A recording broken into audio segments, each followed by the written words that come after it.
নমস্কার বন্ধুরা, নবযাযাবরে আপনাদের স্বাগত।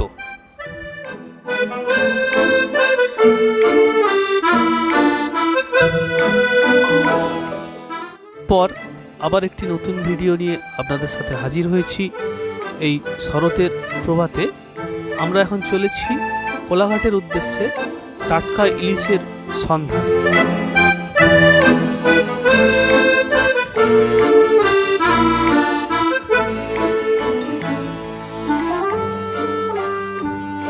শরৎকাল এই শুরু হয়েছে, তার সাথে সাথেই আমরা দেখতে পাচ্ছি চারিদিকে আকাশে নীল মেঘ এবং পেঁজা তুলোর মতো মেঘ ঘুরে বেড়াচ্ছে। আমরা চলেছি এখন কোলাঘাটের উদ্দেশ্যে। বাগনান হয়ে আমরা কোলাঘাট যাব।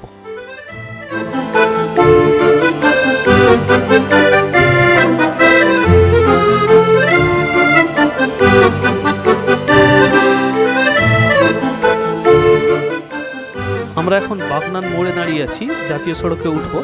তারপর আমরা ডান দিক ধরে কোলাঘাটের দিকে এগিয়ে চলব। আপনারা দেখছেন নবযাযাবর, আমাদের ইউটিউব চ্যানেল। আমাদের এই ক্ষুদ্র প্রচেষ্টা আপনাদের যদি ভালো লেগে থাকে অবশ্যই আমাদের চ্যানেলটি সাবস্ক্রাইব করবেন এবং বেল অপশান অন রাখবেন।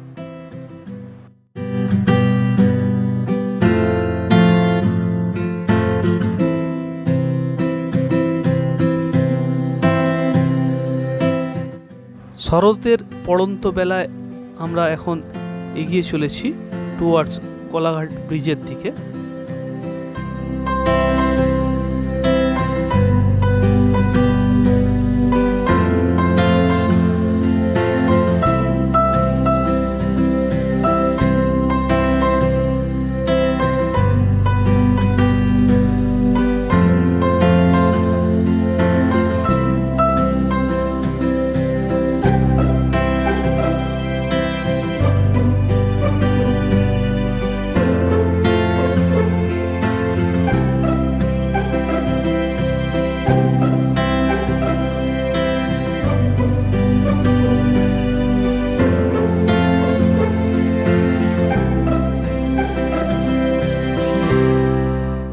বাগনান থেকে কোলাঘাটের দূরত্ব প্রায় 12 কিলোমিটার। আমরা চলেছি এখন কোলাঘাটের দিকে। পড়ন্ত বিকালের রোদ গায়ে মেখে বৃষ্টির ভুকুটিকে উপেক্ষা করে প্রায় রেনকোট সঙ্গে নিয়ে আমরা চলেছি কোলাঘাটের দিকে। ওখানে রেস্টুরেন্ট আছে, অনেক রেস্টুরেন্ট আছে, সারাদিনই খোলা থাকে, 24 ঘন্টাই খোলা থাকে। আপনারা ওখানে খাওয়া দাওয়া করতে পারেন।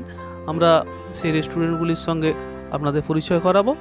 আমরা দেখাতে থাকবো বাঁ দিক ধরে রেস্টুরেন্টগুলি, এবং কোলাঘাটে টাটকা ইলিশ যে পাওয়া যায় সেই বাজারও আপনাদের ঘুরে দেখাবো। আপনারা দেখছেন নবযাযাবর, আমাদের ইউটিউব চ্যানেল।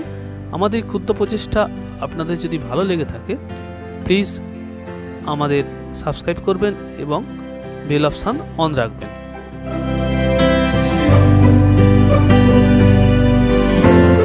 নবযাযাবরের উদ্যোগে বছরে একবার সুলভ মূল্যে আমরা ভ্রমণের আয়োজন করে থাকি।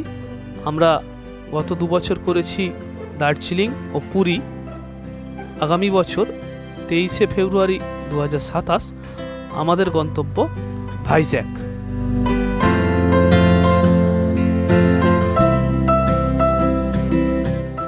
আমাদের এই প্রোগ্রামে কেউ যদি অংশগ্রহণ করতে চান অবশ্যই আমাদের মেসেজ করে জানাবেন। যাই হোক, আমরা এখন কোলাঘাটের দিকে এগিয়ে চলেছি। আপনারা দেখতে পাচ্ছেন এই বাঁদিকে সব রেস্টুরেন্ট আছে, 24 ঘন্টায় এই রেস্টুরেন্টগুলি খোলা থাকে। এখানে আপনারা আসতে পারেন এবং আপনারা এখানে খাওয়া দাওয়া করতে পারেন। আমরা এখন কোলাঘাট ব্রিজে উঠছি। কোলাঘাট ব্রিজের ওপারেই মাছের বাজার আছে। আমরা প্রথমে একটি রেস্টুরেন্টে একটু চা জলপান করব, তারপরে আমরা মাছের বাজার ঘুরে দেখাবো। আমরা এখন আছি রূপনারায়ণ নদীর ওপর কোলাঘাট ব্রিজে।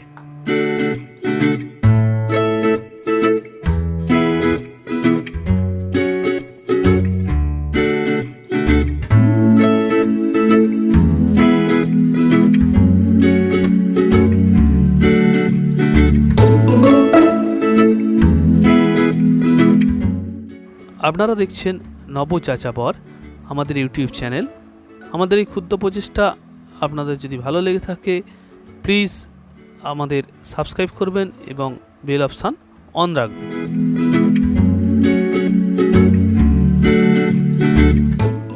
আমরা এখন কোলাঘাটের একটি রেস্টুরেন্টে আছি, রাধারানী।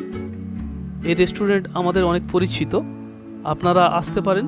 প্রতিটি খাবার দাবারও যথেষ্ট ভালো এবং এনাদের ব্যবহারও খুব ভালো। এ দাদা আমাদের অনেক দিনের পরিচিতি, প্রায় 3-4 বছর এনার সঙ্গে আমাদের পরিচিতি। এই রেস্টুরেন্টটি দীঘায় যাওয়ার আগে ঠিক দ্বিতীয় দোকানটি আপনারা এটি পাবেন, রাধারানী রেস্টুরেন্ট।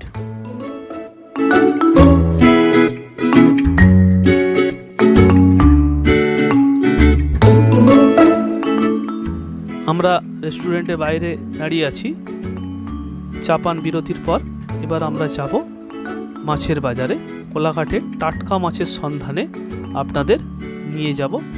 এটি রাধারানী রেস্টুরেন্ট, কোলাঘাটে ঠিক বাঁদিকে দীঘা যাওয়ার আগে। আমরা এখন খড়গপুরের লেনে চলে গেছি। খড়গপুর থেকে ডানকুনি যাওয়ার যে রাস্তা, শেরে পাঞ্জাব আপনারা দেখছেন, এই রাস্তা ধরেই আপনারা কোলাঘাটের মাছের বাজার পাবেন।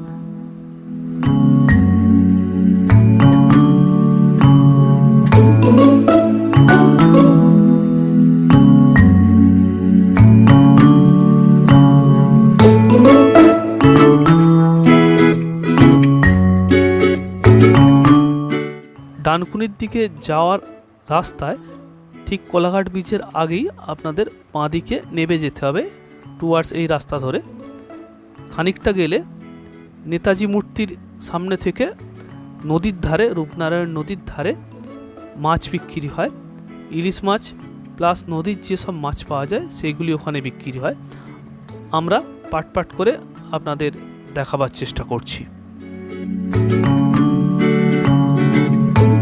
আমরা রূপনারায়ণ নদীর পাড়ে আছি, অর্থাৎ মেদিনীপুরের দিকে আছি, পূর্ব মেদিনীপুরের দিকে।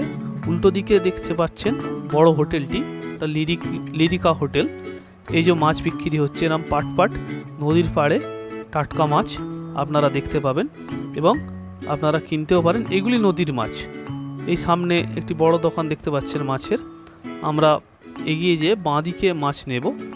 এই বড় দুটি দোকান আছে, এখান থেকে আমরা ইলিশ মাছ সংগ্রহ করার চেষ্টা করছি। এখানে ছোট সাইজ ইলিশ মাছগুলি 600 টাকা কিলো এবং 1 কিলো 200 সাইজের ইলিশ মাছগুলি 1800 টাকা কিলো। পরপর দুটি বড় দোকান আছে, এখান থেকে আমরা মাছ নিয়ে থাকি, আপনারাও নিতে পারেন। ছোট মাছগুলি নদীর মাছ বলে মনে হলো, বড় মাছগুলি নদীর কিনা আমি ঠিক বলতে পারছি না, আমার নলেজের বাইরে। যাই হোক, আপনারা যদি আসেন এখান থেকে মাছ সংগ্রহ করতে পারেন। যাই হোক, আজকের ভিডিও এই পর্যন্ত, আবার পরের ভিডিও দেখা হবে। নমস্কার, ধন্যবাদ।